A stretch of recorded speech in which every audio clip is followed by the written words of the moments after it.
The other day, I was on TikTok, as I do probably too often, and a friend of mine shared a video with me, and the video was um, it was a series of people talking, but all of the people were generated by AI. Their personage, the video, their voice was generated by AI, and for a moment, I thought for a moment that this was a video of people, claiming to be AI, but it wasn't. It was, the people looked realistic. They looked real, and, I was really unsettled by it because, as an actor, as a person who creates video online and audio online, myself and my voice are the things that, uh, uh, they're mine. They're the things that I'm giving to you. And to think that an artificially generated image or voice could replace or attempt to replace me, it's unsettling. Now, the thing about these videos is that they were they're just reciting a script, right? They're talking head podcast voices that don't have a lot of emotion to them. The cadence of their voices was relatively realistic, and the way that their faces moved was realistic. But the thing that they're not doing is emoting. And so that's the thing that I think that we have as an advantage as performers over AI, is that at the moment, AI is not able to do what we do. It cannot emote. It cannot make people feel things. And so it's used right now is like as a news reading podcast host, because it is devoid of emotion and things like that. And so it can inflect, and it can sort of pretend to tell a joke, but it doesn't have the that I don't know what that je ne sais quoi that people have, that real people have. But the thing is that, there's people who are trying to make it do that. And I was thinking about how, if it gets to that point and people start making more video and more content using these AI generated things, then there's probably going to be a moment when people, are excited by it and they watch it because they're fascinated by it. But I really think that while there are companies that really want to make use of this, there are companies that think, oh, great, I can get rid of people. I actually think that the people who are watching it, the people who are an audience, they want to connect with real people. They want to connect with performers. They want to know that it's a real person. There's something on some level that people as fans want to know, that the person that they are listening to is a real person. But there may come a time when video online or in movies where people doubt what they're seeing. They may doubt whether this is a real person. In fact, there may be times when people go when there's an entirely AI generated talk show or talk show guest. And that's a really unsettling thought. But then the thing that occurred to me as I was watching this is, while that might happen in some film, it may happen in television, it may happen in online video, but in the one area where it can't happen is live theater. And that presents theater makers with a real opportunity to be the presenters of real people on stage, that an audience can be absolutely certain are real people, that when they go to see a show at the theater, they're seeing performers in the room with them. And I think that is something that we should be embracing, that we should be listen, I think that we should be talking about what makes theater theater, and what makes theater magical, as a matter of course. I think that we should be making sure that people know why theater is different from going to a movie, why theater is different from watching something on TV. And I think that we make the assumption that people know what the difference is. And there's lots of people, I think, who don't. They haven't experienced it. They haven't been in the room when something like that happens. And so I think that there's an opportunity for us As much as AI might be something that is frightening, it is something that's frightening. I do think that there's an opportunity, like I said, for the theater to be the one medium where AI can't do what we do. AI can't touch us.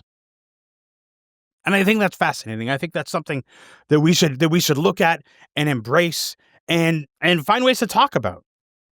Um, I'm Phil Rickaby. I am the host and producer of this podcast, which is Stageworthy, and you're watching it or listening to it right now. And if you are watching on YouTube, then if you haven't already, please make sure that you hit the subscribe button and that you like the video. You can leave a comment too, because that would be amazing. And if you want to be notified when a new episode is released, you could just hit the little bell icon, and that will set that up for you so that you'll get an email or a notification in YouTube every time I release a new video. If you are listening to the audio version, whether that's on Spotify or Apple Podcasts or wherever you might be listening to it, make sure that you're subscribed or following the podcast so that, again, every time I release an episode, you not only get notified, but if you're listening, if you've subscribed on one of those apps, it'll download right to your app so that you'll be able to listen to it as soon as it drops. I'll take a moment just to talk about my Patreon. I have a Patreon that is helping to support this show. The only reason I am able to bring Stageworthy back from its year away is because of the patrons that believe enough in this show and in me to back it, to support it with a monthly subscription on Patreon. If you enjoy this show, if you get something out of it, and you would like to also support it, you can do that by going to patreon.com/stageworthy. There you'll be able to subscribe. It's just $7 a month Canadian. And if you join, you'll be able to not only get episodes early, you'll also be able to have conversations. We'll talk about things that are coming up, issues that should be discussed, and and I'll be able to add more as more people participate. And we'll be able to bring up more.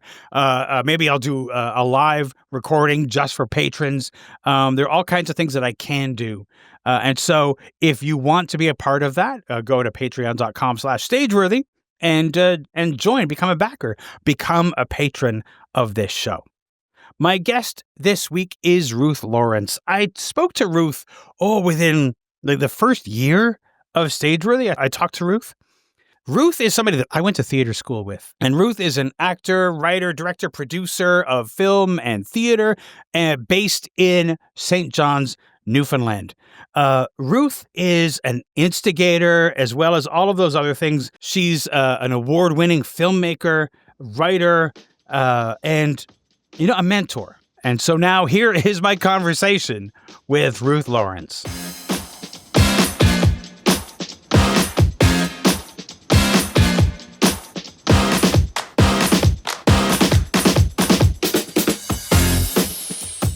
I want to start off actually with in the form that I send out, asking you about. I asked you various questions. I asked how you want to be introduced. Yeah. And you said as an instigator. Tell me about the importance of being an instigator and what that means to you. Well, I mean, I guess in some ways, Phil, I feel like we go back a long way.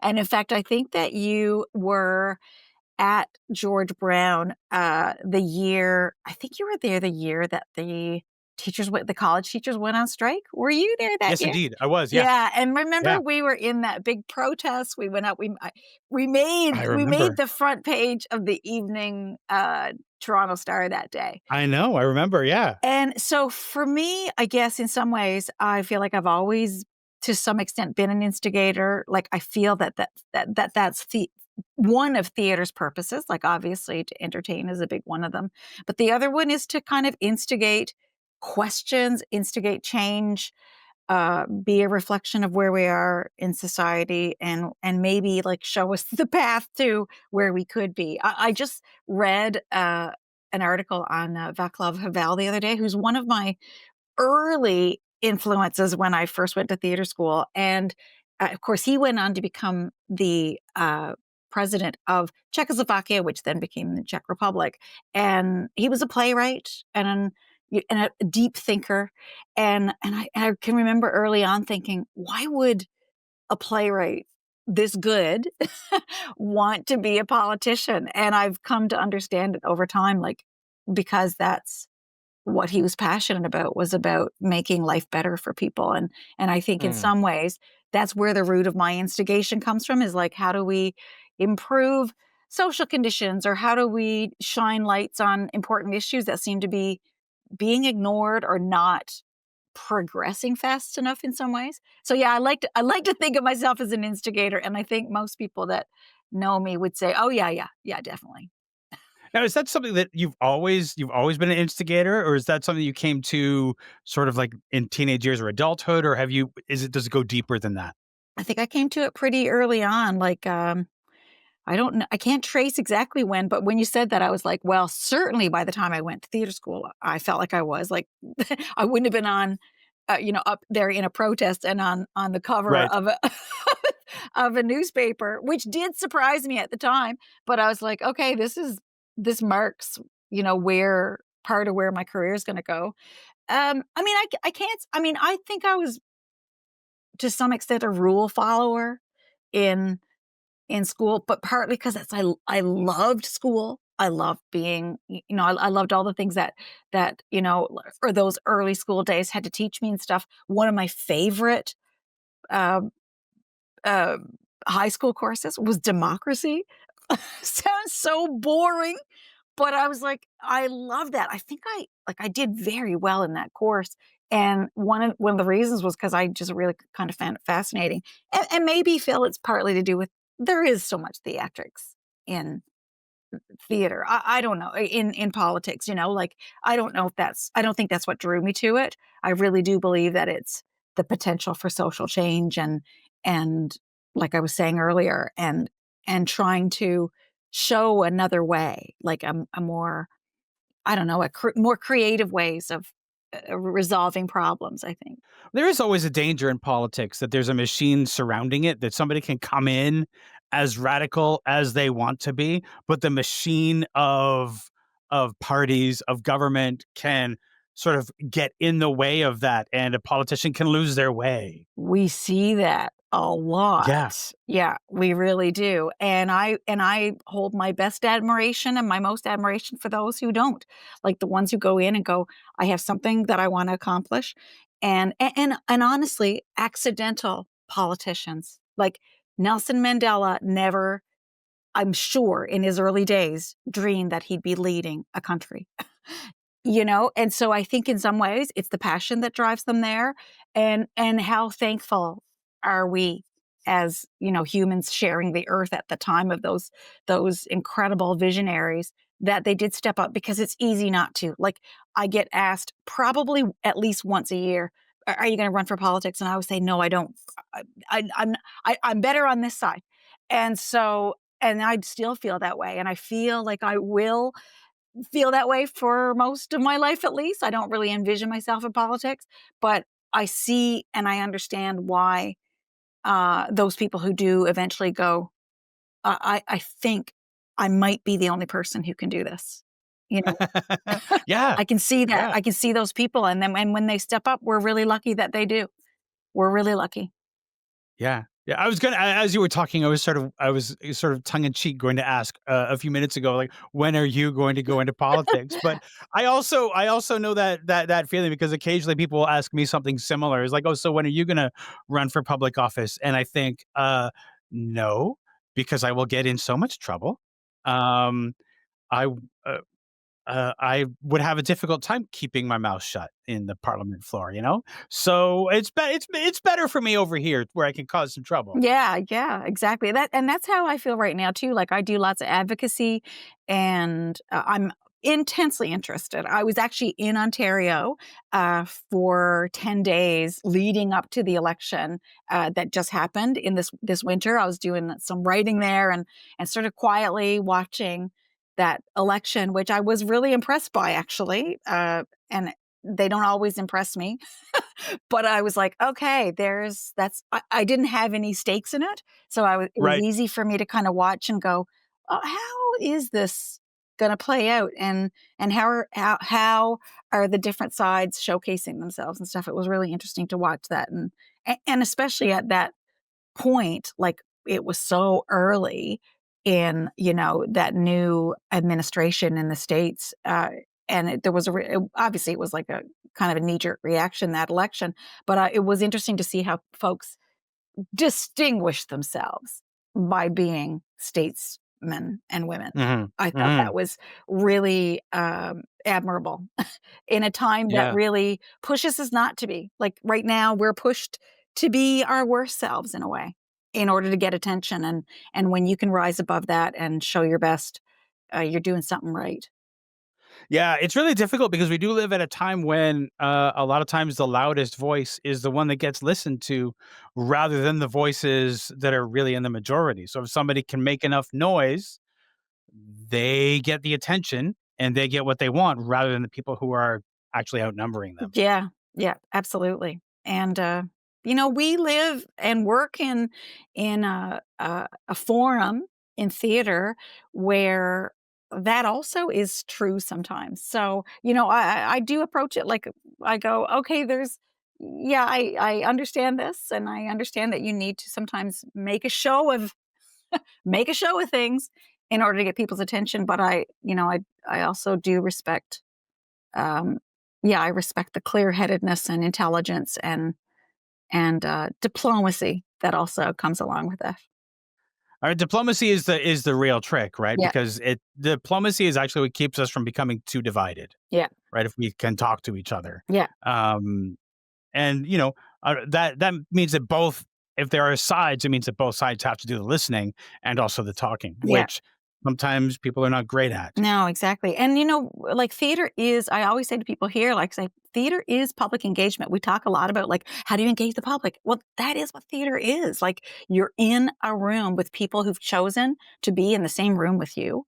They're clearly concerned or interested in the same things that you're interested in, in that space. So that is engaging the public right then and there. And, you can obviously, simply present a show and show it to them and have them go away, make their own conclusions and have their own conversations.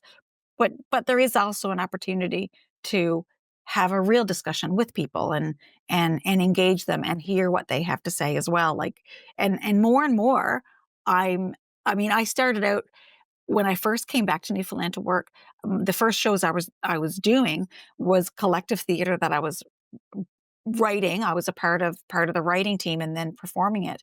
But we've sort of moved fair bit away from that, at least in our community now, and it's more playwright driven, which is also wonderful because we have some incredible voices.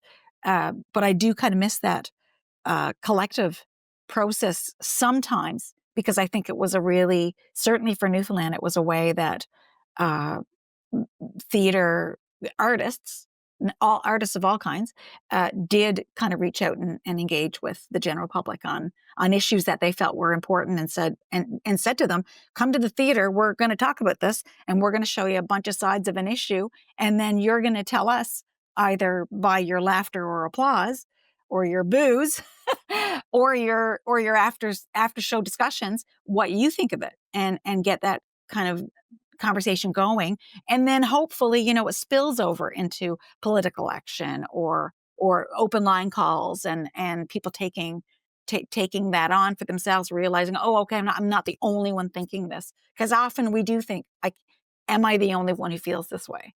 Oh, 100%. There's like so many times when uh, uh, I can think to myself, am I taking crazy pills? Am I the only person who's thinking this? And of course, only by like, engaging outside of myself will I figure out that, oh no, there's lots of people who feel this way. Yeah, exactly, exactly. Uh, I want to talk to you about, we mentioned going to Georgetown. So you came from St. John's, Newfoundland. You went to Toronto, Ontario, and you went to theater school. Yeah, And you, after theater school, you went back to, St. John's. Yeah. Um, was that always your plan to, like, come to Toronto, get your theater training, and then go back to St. John's? It pretty much was. I actually grew up in an even smaller place called St. Jack's, which was at the time that I grew up was 180 people on the south coast of Newfoundland, and St. John's was 8 hours away. But I went to MUN, Memorial University, for a year before I came to Ontario to start any kind of theater education. And it I'll say yes, it was my plan to come back because the only industry I knew anything about was in Newfoundland, and I knew nothing about that. Before I left to go to Ontario, I had seen 2 shows, 2 plays before I went to theater school. So, one of them in St. John's, one of them in my high school at home, and so I really had very little, of idea of what theater was. I just knew it was something that I wanted to do. And I did really plan to come back because I thought, okay, well, I'm going to go away, learn this, come back here. And that really was my plan. And then while at George Brown, and by that time by the time I graduated George Brown, I had been in Ontario for 6 years because I first went to a technical theater school in Welland, Ontario, good old Niagara College Theater School, which only taught technical theater. And the reason I went there is it was the only place that didn't require an audition because there was no acting program. And I didn't know what an audition was. So I couldn't figure out how I was going to get into theater school without knowing what an audition was. Every theater school required it. And I thought, oh, this one doesn't require that. I'll go there. And I did. And I loved it. I learned a lot about how theater is made from backstage, but they also allowed us as technicians to audition. And so I did 3, maybe 4 shows in the 2 years that I was at Niagara. And it's really where I got the beginnings of my education. And then from there, I did 1 year at Humber. But my destination, while I was at Niagara, I was going into Toronto and seeing shows at George Brown and went, this is ultimately where I want to be. And I did get in on my second audition. When Peter Wilde looked at me and said, well, we're going to have to give you a try. You've come back the second time. I said, yes, please. I won't let you down. So yeah, I did plan even through like all of that. I did still plan to come back. The one thing that made me wonder whether I should come home was that I got pregnant in second year, which you probably remember too.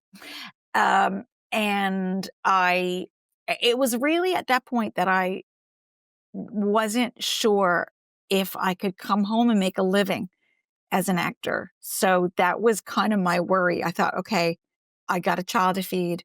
Am I going to be able to work year round, which is what I wanted to do in Newfoundland? Or do I need to be in a bigger place? And I really took a calculated risk. I got work right away in Ontario as an actor, but there was something in me that said, let's go home for a while and try it. And I did. And once I got here, I quickly realized there was a place for me, and I was getting hired regularly. And now, 34 years, I guess, later, like I haven't really had to work outside the arts. So I've been very lucky. I've never had to take a Yeah. job that wasn't arts related. Wasn't always acting, but mostly acting. And I just have not had to work outside the arts. And I feel really fortunate for that. Yeah. You probably made the right choice because I don't think that would be possible in a place like Toronto. I don't think so either, Phil. And at the time, like everyone thought, I mean, my best friends who really cared about me thought I was making the wrong choice. And something in me went, I might be, but I think I got to give it a shot first. Mm. So, I think I would have known pretty quickly if I came home and realized there was no community here for me. And because I didn't know many people, I only knew a few, half dozen people when I came back after theater school. Because most of my time in theater was spent in Ontario. And so I didn't know really what was ahead of me here, but I'd come home for one summer the year after my first year at George Brown and worked in St. John's on a lunchtime theater project at the LSPU Hall, Resource Center for the Arts. And that gave me enough connection to about 25 or so people that I went, okay, there's Like, there's a scene here, there's work here. I keep hearing about all the amazing things that are being done, and so from that, I kind of extrapolated. Well, maybe now's a good time. I'm gonna go a little jump a little back because you mentioned that you'd only seen like a couple of shows before you decided that you wanted to be in theater, before you went to theater school. Yeah. What was the moment that made you decide that you wanted to be in theater? I wish I knew. I mean, in a way, I feel like theater came as a result of the education because when I was growing up, there were no theater. There was a few Christmas concerts and things like that where people would get up and do a skit or a sketch and perform songs and stuff. Certainly, there was tons of music in my community, and some of the most amazing, even today, musicians have come from the area that I'm from in Newfoundland. So like there was certainly that culture, but in terms of being an actor, I wouldn't tell people that I wanted to be an actor. I used to say I wanted to be an arts administrator because I thought they're going to laugh at me if I say I want to be an actor. I've never acted in anything in my life.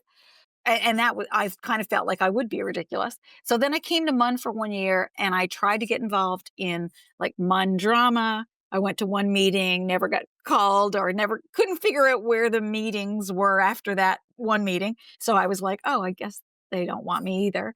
And then I went to see a show at the LSPU Hall because I think I said to somebody, if I was gonna be an actor in St. John's, where would I go? And they said, oh, you need to go to the LSPU Hall. I don't know who said that. Someone did. So I went down and I walked in the door, and Marlene Cal, who to this day is my very good friend, she was the administrator there at the time. And I said, can I volunteer here? She said, how soon? I said, well, how soon do you need me? She said, what about this Friday? Do you want to come be an usher? I said, yep. And that was where I saw my first professional full length show. Before that, I'd seen one school touring show, like a company that had come to the school. But because I was in high school, like I think I might have been in grade 12, we sat right at the back and I couldn't hardly hear a word. I could see that they were moving around on stage. I didn't know what was happening. I could barely follow the story. So, but I knew I'd seen a play. I knew that. And then I went to see the play at the hall. And honestly, I fell in love with the theater, that building, that sense of history that's in there as soon as you walk inside. And it was a local play written by a writer named Ray Guy. I think Mary Walsh had directed it actually. And lots of people that I would go on to work with as soon as I came back from theater school were in that show. So I, watched it and went, yeah, this feels like a place that I could be. And so I saw one show and then I went, yeah, that's it. Even though I've only sat in the audience, this is what I want to do. And Mm, then because I up to that point, I'd only watched CBC. We only had CBC TV in St. Jack's. We didn't have satellite or cable or anything like that. And our house was in the wrong place to pick up NTV, which was the only other station that people would get. But we only had CBC. But I grew up with the CBC movies on the weekends. Like they would always have a Saturday afternoon matinee and a Sunday night movie. And then I have to say, my biggest influence to become an actor was that I had, as our guidance counselor at my school, and I found out much later that he was my third cousin, Mr. Don Lawrence was a cinephile. He had grown up in my area, gone away to Toronto to do his master's in guidance, come back, and he came back a cinephile. Like he must have watched every movie he could watch in Toronto. Came back home and started showing movies every Friday, Saturday, and Sunday night in my high school. Have I told you this story before? Okay. So from early age, I don't even remember how old I was when I first saw my movie in the school gym, but probably I was in grade 3 or 4. And our family used to go because it was what everybody did. On Saturday afternoons, they'd take their kids to go see movies at the school gym. And Don had excellent taste. And mm. we used to go every weekend. Someone would take us, usually my parents. And then when we got a little bit older, the school buses, we were able to go on the school buses. So by grade 7, I was going to at least one movie every weekend.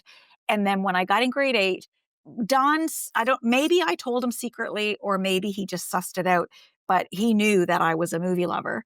And he said, "When you get old enough, I'm gonna get you working on the door for the movies," which meant that I was gonna be able to go to see 3 movies a weekend, at least. And I said, "Yep, yep, yep, I'll do that. I wanna do that." And so my school was like a 15-minute drive away from where I lived, so that meant either hitchhiking or getting rides every one of those nights, and I was lucky to have older brothers who were like 3, 4 years older than me with driver's license and girlfriends in that community. So I would just find my way each weekend on Friday, Saturday, and Sunday night to see movies. And so Friday night would be like usually a Hollywood blockbuster. I mean, we saw seriously, I saw E.T. at the same time as the E.T. played in St. John's in the cinema, which was amazing. That's how good a relationship Don had with the movie distributors, and it's incredible. And he was showing on them on the reel to reel, so he had the reel-to-reel set up in the gym, and he'd haul these big cases, these big steel cases up because he didn't drive, so he'd haul them up the hill. The school was on the top of a hill. He'd bring it from the post office up the hill, 3 of those a week, and then bring them all down on Monday, send them back, and then he'd bring the rest. It was incredible, and like, I saw all the classic movies, and I saw tons of B movies. Like, I saw my share of slasher flicks, like the Halloweens, the Friday the 13th, the Texas Chainsaw, all of that too. Like, we had an education in film. Like, Quentin Tarantino talks about it, and I go, "Yeah, like, so what Quentin was experiencing in small town USA in a cinema, I was experiencing in my school gym." So that really is that's where I got the acting bug, was from seeing incredible performances right in my school gym. I mean, also, I mean, you mentioned the B movies because, you could see all of the A-list movies that you want, but a lot of times B movies are an education. Oh my god. Absolutely incredible. The very first movie I remember going to see without my parents was called Damnation Alley. And it was about the nuclear winter. Basically, a bomb gets dropped and every insect on Earth becomes giant sized. And so that was me. And I remember thinking, where did they find all those big bugs? And not realizing, okay, this is scale shooting. Until much later, I was like, oh, Yeah. now I get it. And I was like, where did they find that massive cockroach? So it was like, yeah, so it was a real education. Like, and you're right, you can't only watch the best stuff. We were seeing the best stuff, but we were also seeing some of the, kind of stuff that would become of legends. Yeah. I mean, I have a soft spot for a number of movies that could be considered bad or at least are an acquired taste. And um, I will sometimes, if I get the opportunities, like you can't find a lot of them on like streaming now. And so it becomes really important to like, if you find that DVD, you buy that DVD so that you have it Oh, yeah. always. Totally, so true. And I can remember, like, I always think about this because how much did I miss? But the only movie I could not sit and watch was The Shining. I was terrified before the credits were over. Terrified. The score was so effective. I was like, this is too scary. And I'd seen a lot of blood and a lot of gore up to that point, and that movie terrified me. I think some of it was that I'd heard, about the big blood scene, and I was like, okay, that's gonna be too much for me. And so it was years later. It's only within the last decade that I've actually watched The Shining from start to finish because I really had a big block. I was like, it's too scary. It's too scary. It took me to this year to see that movie. See? Yeah. Oh, yeah, yeah, The yeah. marketing was too Absolutely. good. The marketing was I too mean, good. the thing is also that movie, it's unsettling before anything even happens, right? There's Jack Nicholson's performance is unsettling Mm, before anything goes wrong. Just him driving in the mountains, something about that is unsettling. So right from the jump, you're like, something's wrong. I know. Like, who knew that a shot watching a car go Yeah. into the woods, like you're saying, who knew that could be that terrifying? Yeah. Absolutely. Absolutely. Kubrick was brilliant, clearly. Yeah. Yeah. He knew. Yeah. I want to talk for a second about something that is really important to you, which is mentorship. Mhm. And one of the reasons why that's sort of I know that like you want to talk about it, but also um every time I speak to somebody from Newfoundland, specifically in the St. John scene, at some point, whether on the recording or off the recording, they will mention your name Hmm. as somebody who has pointed their way or helped them in some way. And you have in all of your various ways been a mentor to so many different performers and theater makers. And so I want to talk to you about the importance of mentorship. I think that's very generous. Certainly, I'll say that if someone comes to me and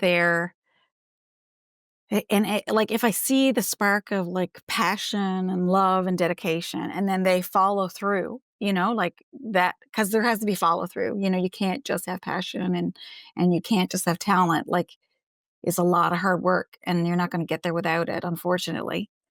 Like, I feel like, as we say here, I'll always give you the time of day, because I know, like, I came from a place where, uh, I didn't feel like I had that, but not because people weren't offering it, because there wasn't anyone that I could identify at a young age. I certainly found my mentors when I made the decision to come into this industry, and they were incredibly generous to me. So I feel like I'm only giving back what I have been granted. And it was actually when I started making a conscious effort to become a mentor was I won a back in 2011. I won a Artist of the Year award, and the reporter from my hometown newspaper, so I used to be a paper girl years and years ago. That was my first job, and that newspaper said, "Can we interview you?" And I said, "Yeah, sure." And I remember being, like, sitting on my bed, doing that interview over the phone, and he said, "Okay, well, now that you've won this award, like, what do you plan to do? Like, what are you giving back?"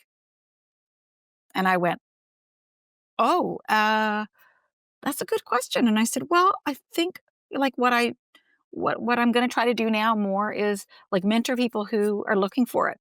And that's when I know that that's when I made a conscious effort to do more of it. I may have been doing some unconsciously before that, but that was when I went, "Oh, yeah, okay, like, you know, if I if I have this place of privilege that I really felt like I did have once I was an established artist here, and I was working a lot, uh, I felt, that I did have to give something back and that I did owe. But like I said, I also felt like I also know I can recognize pretty quickly, is someone serious about this, or do they think there's a shortcut? And there's no shortcuts. There's Hmm. only long, hard cuts. Yeah. It's not easy to Yeah. make a living.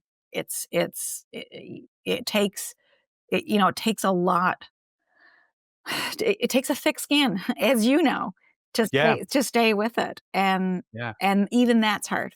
So I think that's part of why I mentor, and I'm truthful, I think, with people, and I say, like, "This is not gonna come quickly," and mostly I say to people, "You're gonna work if you're willing to make your own work." Like, that's how you gotta at least get started, is Yeah. be willing to jump in and go, "I got something to say." Even if you don't know what it is that you got to say, if you've got something to say, then, that's gonna go a long way. Well, when I was talking to Cole Haley a couple of weeks ago, and I asked him, I was asking him about the theater scene in St. John's, and he made a point of saying that mentorship was a big part of the St. John's theater scene, Mhm. and a lot of that is because of the way that St. John's is kind of isolated from other parts of Canada, that everybody sort of like steps up to to mentor and to help, Mhm. um, which I think is it, obviously it comes from that isolation, but also it says a lot about St. John's because it's not something that happens everywhere. There's a lot of places where people sort of they have Mhm. their knowledge, their thing, and they sort of like hold on to it like a precious thing that's theirs and theirs alone. Yeah. And if you want to get anything from them, you really have to pry it out of them. Yeah. Whereas it seems as though it's a lot more plentiful and abundant in a place like St. John's. Yeah, and I think that's true. I think it is true, and you're probably right in that the isolation has played a big part of that because we didn't for a long time we didn't have a theater school. We didn't have theater courses in our universities, and so the people who really wanted to do it were instigators, and they were getting out there and creating work and taking it all across the provinces to all kinds of tiny little places in order to make a living doing it. And I got to tell you this little anecdote about coal. So I didn't know coal at all. And 2 years ago, or last year, I got asked to be an adjudicator for the Arts and Letters Awards, which is a blind competition open to anybody, and professionals and amateurs both would submit to this competition. And I got asked to do uh, the dramatic play, the dramatic script. So that would be like film and theater. And I started reading and realized, so it's supposed to be blind. I'm not supposed to know any of the writers. I realized as soon as I started reading, I knew 6 of the 16 plays because I'd read them, of course, in the community. They were in development. The rule is that it can't be a show that's been produced. But of course, I'm involved in a lot of development initiatives here. So I'd read 6, and I right away got in touch with the government agency that was, I had to report to, and I said, I very conflicted. I know 6 of these, so I know who wrote them, 6 out of the 16, and I feel that I should withdraw or we should bring someone else in. And they said, oh, well, we can bring someone else in if you want. I said, okay, great. Here's what we'll do. I'll bring that person in. They can read half the scripts, and then if there's anything that they've read, because I knew I was going to get to read everything, and so we did that, and we chose 2 of us chose the exact 2 same winners, and I was like, okay. And then, but I remembered, like I knew who one of them was, I could tell, and the other one, I said, Bernie, I have no idea who this writer is, and I don't know why. I don't know who this writer is. Like, how is it possible? And she said, me neither. I don't know who it is. And same thing. She's a dramaturge, very involved in the writing community. And I said, okay, I can't figure it out. And I didn't want to guess, but I said, okay, like obviously it rose to the top for both of us. And it was at the um, announcement of the winners that I met Cole and went up to him and said, I'm totally blown away. What a beautiful script that was. I can't believe I Mm, didn't know you before. And that's where we met was, after he'd just been awarded an award and gotten nice. some money for it. So that Yeah. was, Nice. and that's a big surprise here. Like, Yeah. because I was like, I felt like I knew I felt like I probably knew everyone whose script I read, but I didn't Sure. know that one. I did I did not know.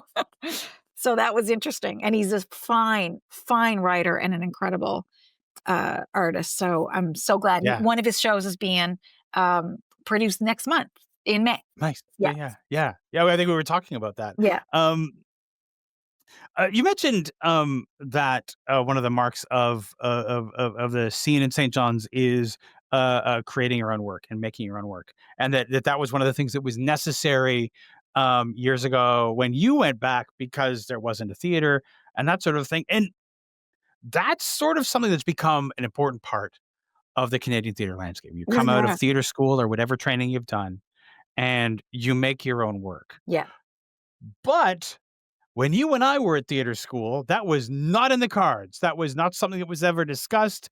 And in fact, it was almost something we were dissuaded from doing. yeah, You were going to be an actor who goes to auditions, and that's basically it. yeah, Nobody ever talked about writing or creating your own work. no.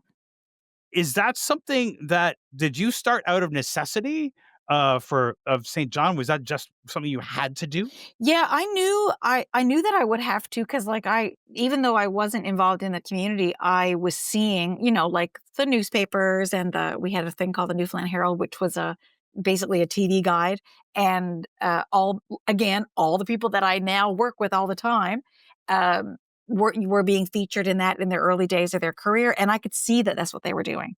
I could see that the Benny Malones, the Mary Walshes, the Donna Butts, um, all everybody, that I went on to work with, Andy Jones, Greg Malone, all of them were creating their own work, and that was how they were making a living. And so I knew right away. I was like, well, that's clearly how it's done. And I should mention Chris Brooks too, because he was leading a company at that point. And so I just knew that that's what the cards would be if I came home, and I felt a lot of pressure, Phil, because the messages, you're right, always were, "You gotta be an auditioning actor, getting out there all the time," and I'm in the back of my head, I used to think, "Well, if I go home, that's not how I'm gonna be working. I'm gonna have to, like, I might get an audition for something, but I'm gonna have to be, like, making that work and finding people to make the work with, not just making it myself, but, like, actually finding that group who I was gonna create with." And some of them I did Mhm. find in Ontario at other theater schools. So, like, when I was at George Brown, I had a friend who was at, Ryerson. I had friends who were at Sheridan. I had, like, friends who were in all the different theater schools. And one of my friends that I graduated the same year as, she moved back home to Newfoundland. We made one of our first really small shows together when we came back. We got cast together in a collective, a big collective with a big cast that first year after I came back. Like, so I, I sort of found some of my community in Ontario, and then we transferred down here and started working. So it was an interesting kind of, yeah, it was an interesting, uh, sort of transfer of skills from Toronto back to St. John's.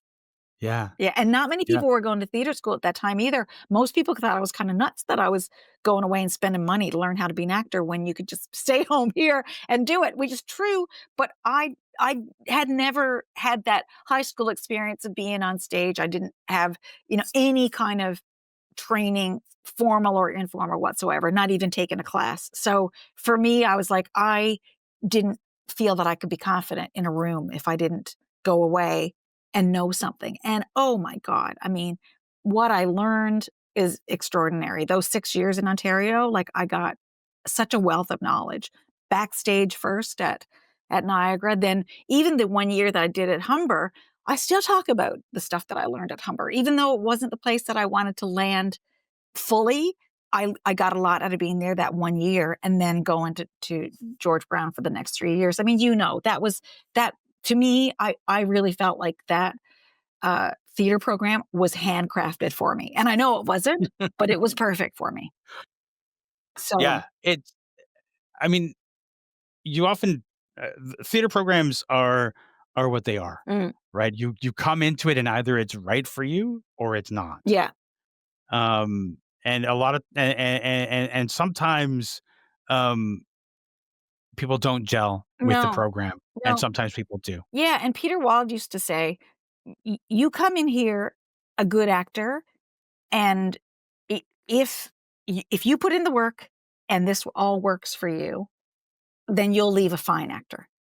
And I used to think, "Oh, yeah," like, because 'cause they're bringing in good people to start with, Mhm. and you're right, it has to be the right fit, and it definitely wasn't. Like, I know people who started and left for various reasons, and I totally understood why they did. It just happened to be the right fit for me.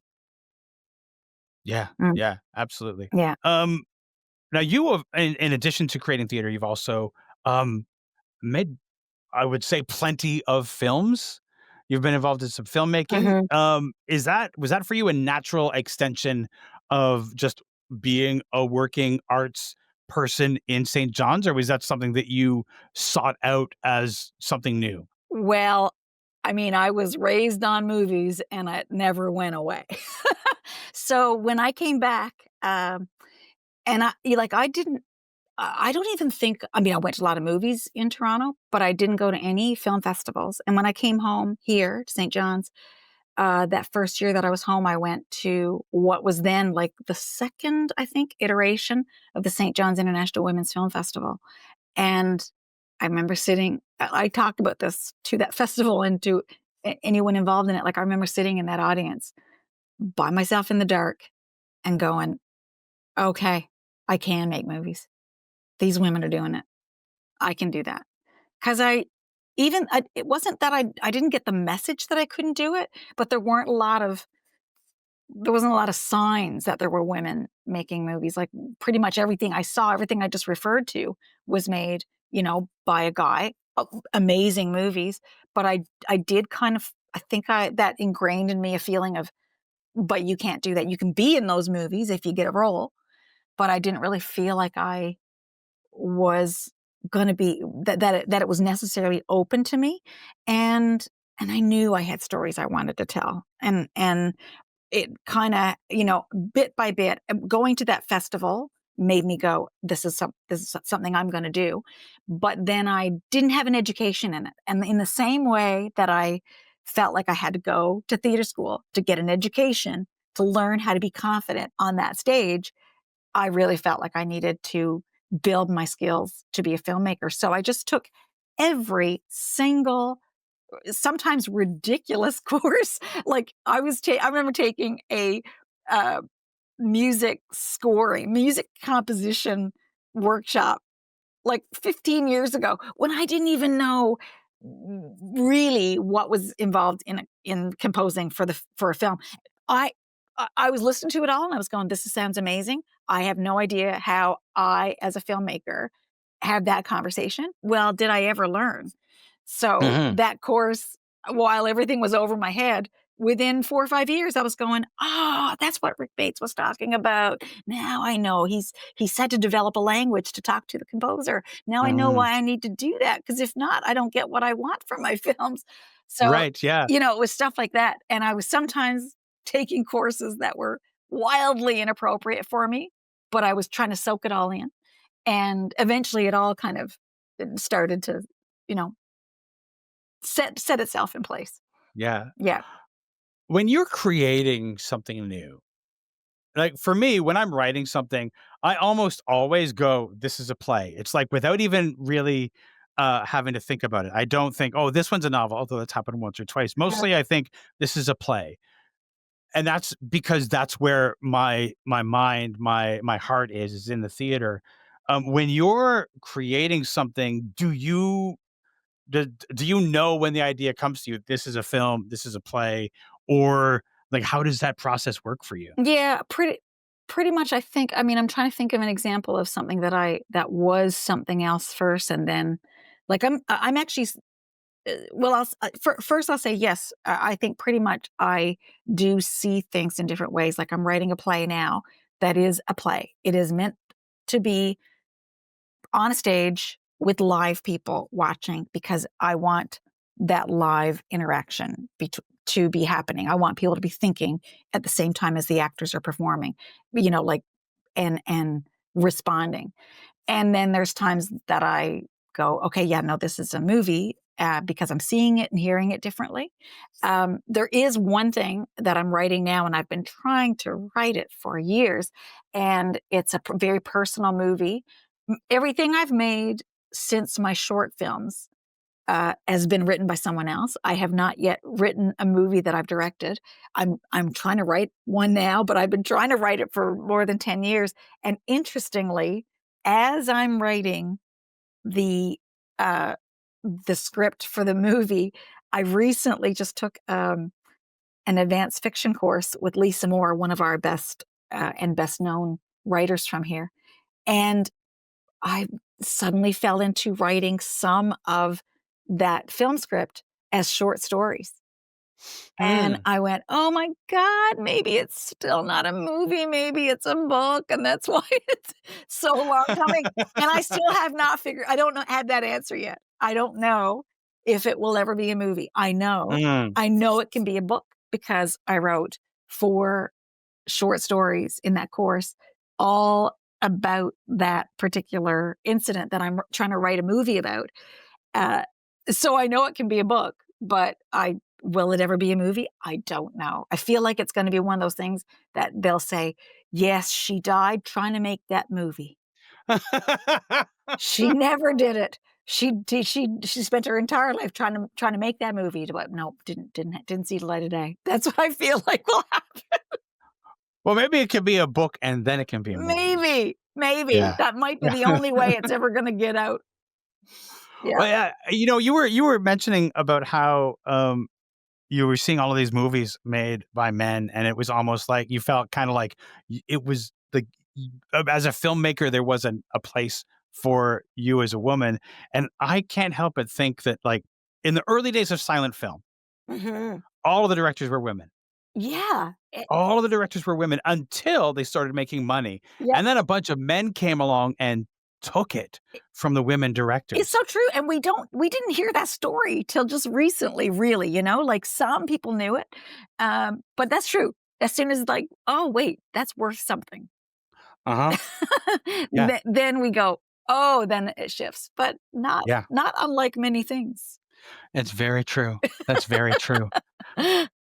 Um, one of the things that I am sort of trying to explore and something I'm trying to learn, um, there's a lot of places where that I haven't been, and I don't know the theater scene in that place. Mm, Um, and as much as it would be great to be able to do like a cross country, like I'm going to experience theater in every place kind of thing, that is a very expensive it prospect. is. Um, I'm curious if you can in some way give me an idea of the way that you see the theater scene in St. John's. Hmm.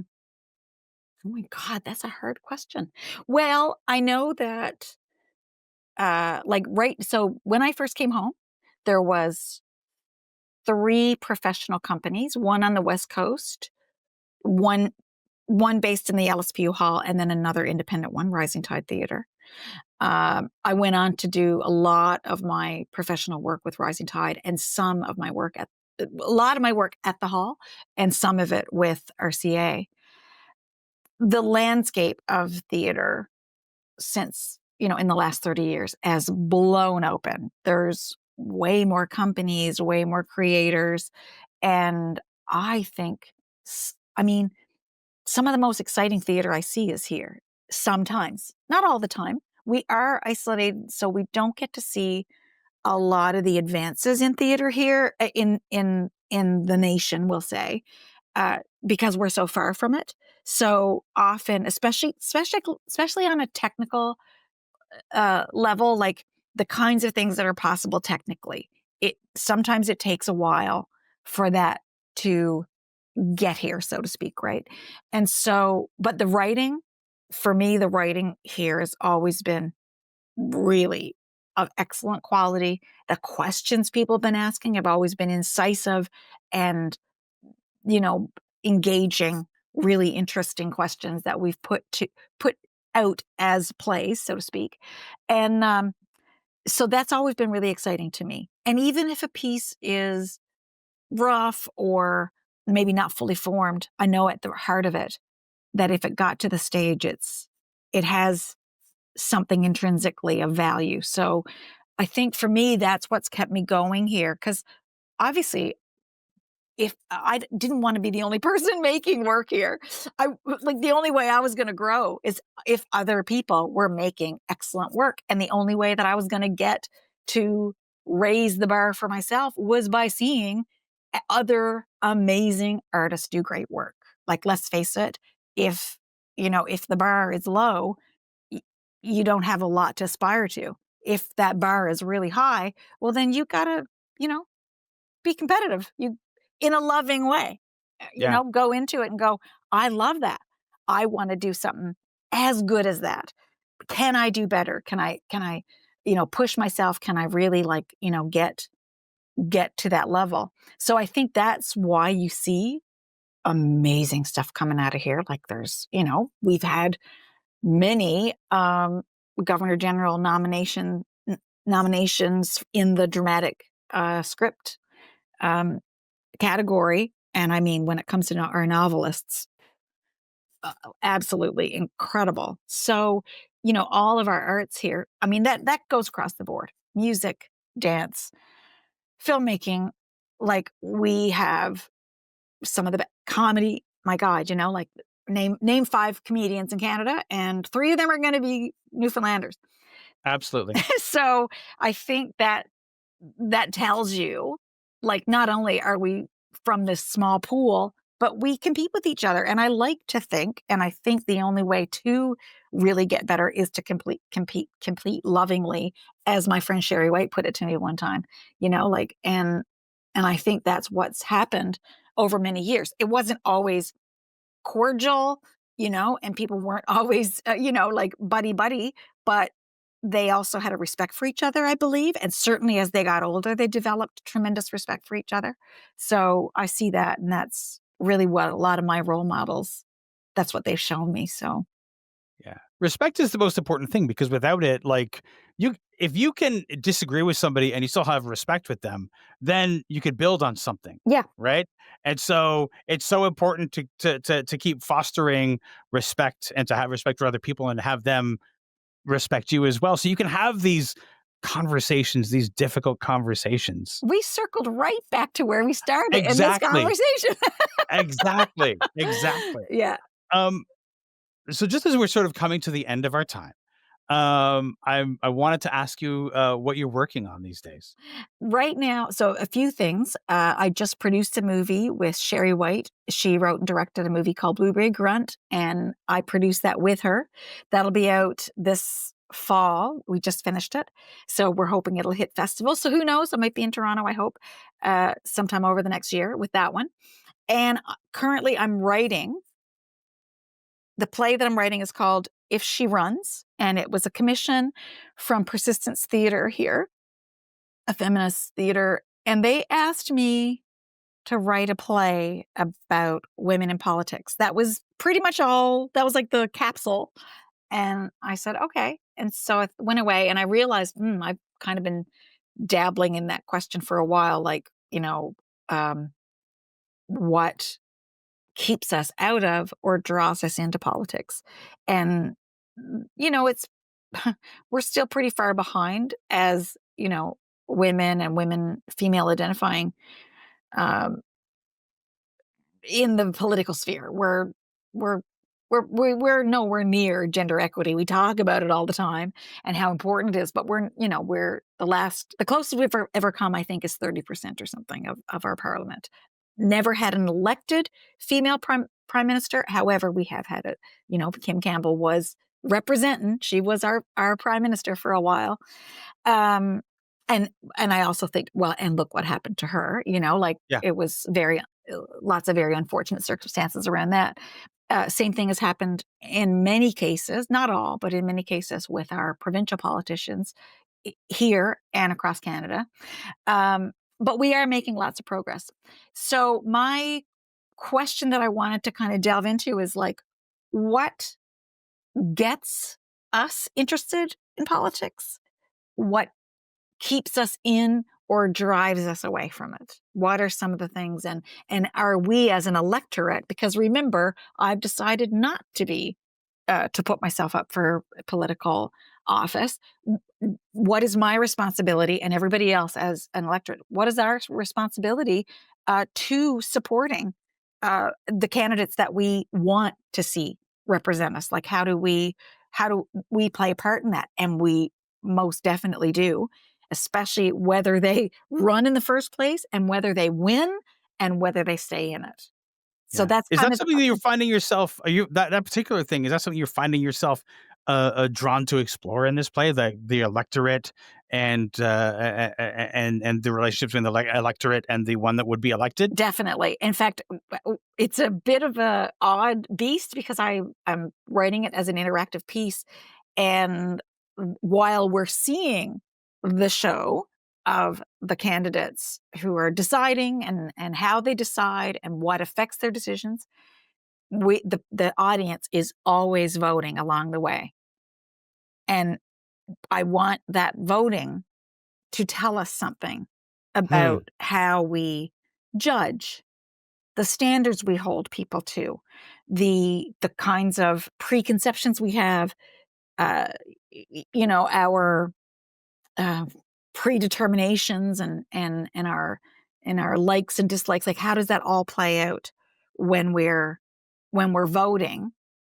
And even before that, even before we vote, and in particular, certainly for the end of the play, once they're in office, like how do we treat our candidates and our members of various legislatures, Mhm. and why would they stay in it, uh, based on some of the experiences that they have. And so I've done a lot of research across the country with politicians who have been elected, who've run. I think everyone I've talked to has successfully run and been elected. Um, but I've also talked to like Equal Voice, which is a group that is nonpartisan, who are helping women train, so to speak, to get ready to go to an election and trying to prepare them for what the kinds of things that I'm portraying, what they're going to encounter out there on the election campaign trail. So Yeah. it's and honestly, I've been a bit mortified by the research, the kinds of things that we expect, the kinds of things we put people through.